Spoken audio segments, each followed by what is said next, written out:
won, they won. However, Hojlund did not take the matchday ball home. But let's hear from what their coach had to say afterwards. Here's Ruben Amorim in the post.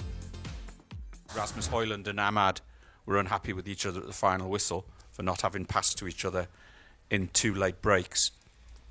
Were you aware of that? Yes, for me it's perfect. We need to feel something. You know, in this moment we need to feel something. If we need to fight each other, it's like a family. For me, it's a very, very good sign. We need to feel something, and that is important. It shows that the players care. That is clear. When you don't care, you don't do nothing. When you care, you fight with your brother, with your mother, with your father. So for me, me too. For me, it's a very good sign. Let's now welcome in Frank Leboeuf and Aage Fjortoft to talk more about what we saw. We'll get into the game in a moment, but let's react to what we just heard from Ruben Amorim there. And let me start with you, Frank. Just him saying it's a good sign that we see this passion between the two players fighting, not getting the ball passed to them. I think it's a very good sign. I think that it's as soon as well, let's say that if there is a communication, there is a will of understanding between each other. I think yes, Diallo should have given the ball to Hojlund, but Hojlund could have given the ball a minute after to Anthony, and he didn't. And Anthony didn't say anything. That's maybe the difference of somebody completely committed, 100% committed, Hojlund in that case, and Anthony not really into it. I love what Hojlund does. I love the fact that he comes on and works hard. Yeah, he can be a little bit clumsy, but you can feel that the guy is fighting. He's fighting with his assets and his weaknesses, but he does that. And he's not happy not scoring a 3rd goal. I love that.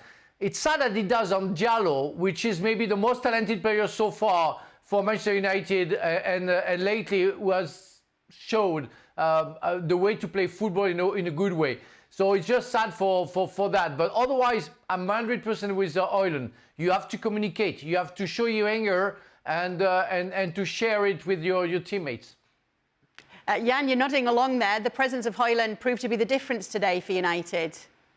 Yes, and I think we have to. The background here is a bit that Frank was talking about it. Frank, I think that that Hojlund has never been accepted as the big number 9 at Manchester United, and he has to take that place. He has to be present. Sometimes they haven't played him. This start today, and maybe today was just coincidence that happened today. But I think that Hojlund should demand more. He should demand this place for him. Sometimes they never cross to him, for example. Number 9 will live and die by crosses. In terms of what Amorim said about Hojlund and Diallo, I like that, because the problem with Manchester United, they have had this I don't careism. They have had that for a long time now. And if suddenly there is life, please, Manchester United fans will be happy. They should be angry at each other. They should demand things for each other. And I think all players will sign for saying that the teams that we've been a part of that is functioning is when players demand that from each other. A coach can demand it, but you have to demand it from your teammate. Demanding from the striker. Well, yes, and I think in the context of what you see from the rest of the players in the attacking core group for Manchester United, say, for example, Marcus Rashford, then that is the picture of the disease that Jan just mentioned there, idoncarism, right? Is that what he referred to? Idoncarism, yeah. Idoncarism, yes. Well, he is the picture of that. He is the picture of a guy whose body language doesn't tell you, I am fully into this, I am fully engaged, I am fully committed to what we're trying to do as a club and what I'm trying to do as an individual. And so then in comes Rasmus Hojlund, and at the very least, he's throwing his body around. At the very least, he's willing to run in behind, he's willing to post up, he's fighting with defender, he's fighting with Diallo. At the very least, you see a change in attitude. And I think this is something that is needed not only in the case of Rasmus Hojlund or the attacking core group of players of Manchester United, but across the board from Manchester United. There has to be a change of attitude. And so what I like, beyond the fact that he's yelling or screaming at Amad Diallo, is that he's actually coming off the bench and making a difference, a productive difference in scoring important goals. That, to me, is far more important as to whether he gets his arms up or not to Diallo.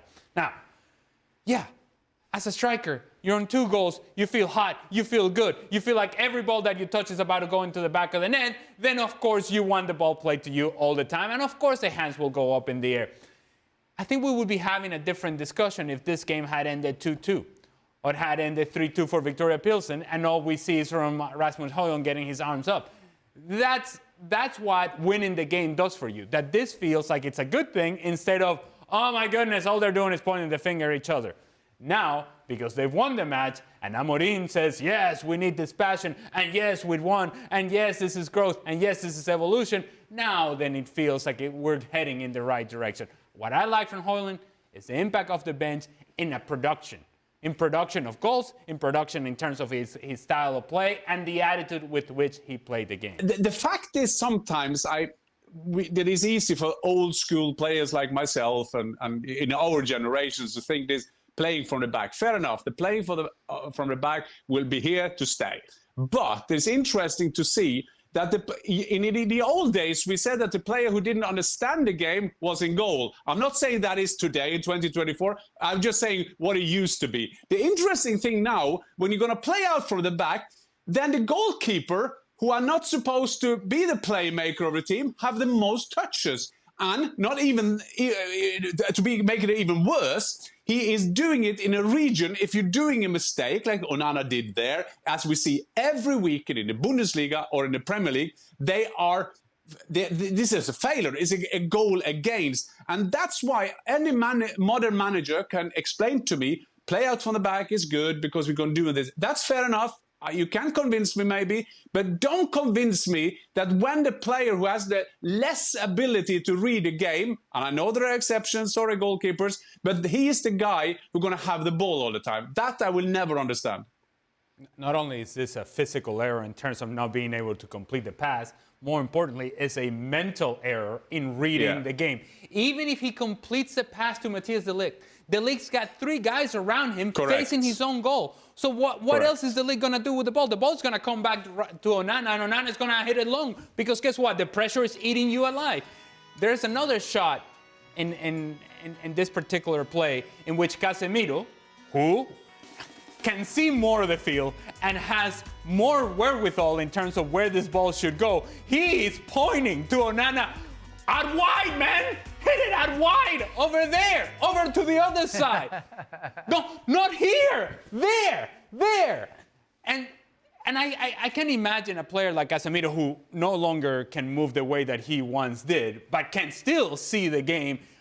When he sees these things developing, you see these things developing. You see this, you smell it. We're in trouble, and it's getting worse. And now, to Jan's point, the decision in a moment of trouble is now down to the guy who's least equipped to be making this sort of decision. But Onana should be making a better decision because he's able to see the whole field. Everything is in front of him. You know who's not able to see the whole field? Matthijs de Ligt. It's not only a physical mistake, more importantly, it's a mental mistake. Go ahead, Jan. No, I'm just saying that this is quite interesting discussion because, again, this is the modern game, but there's a lot of things that you can say about the modern game. But I think that one of the reasons by Manchester United that you see mistakes like this is that you don't know. I don't think that we don't see how Manchester United want to play under Ten Hag. Amorim, we have to give him, he has just been there for 5 minutes, so we can't see that either, but that's fair enough. But I think this confused the players, and it's confused a goalkeeper, because it's Casemiro was the playmaker, put gloves on him, that he has to stand at the back. So this is decision making, as Al is saying. It's terrible to watch, and there is a Russell Martin. He will say, "Yeah, do it anyway, do it anyway, do it anyway." Hello, Championship. Fair enough. That is one way. But I think Manchester United want to do it differently. But the players are confused now, and most confused at the moment is Onana. As for Manchester United, it's their 3rd win in 6, Frank, since Amorim took over. Have you got any other takeaways from what you saw tonight? No, especially the first half. I mean, I see where he wants to go, but I also see that it's difficult with the personnel that he has in. And when I see the first half, I say, oh my God, that's not Manchester United anymore. That's nothing but Manchester United, the club I used to play against, and with all the legends and the threat that it can create on the field. That's nothing but a big club. The name is still big, but the team is not anymore. And the second half is okay, it's a little bit better, because one player comes on and shows the way to fight. But otherwise, it's too slow.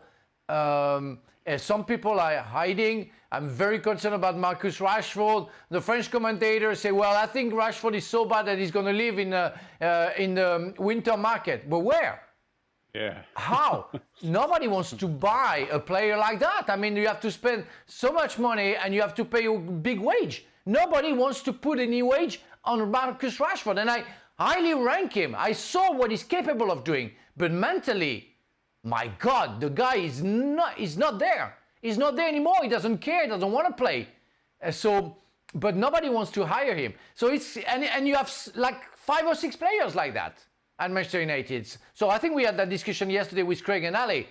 Okay, Amorim wants to change stuff, but how? Because if they want to sell players, nobody wants to hire those players. So they're gonna have a problem.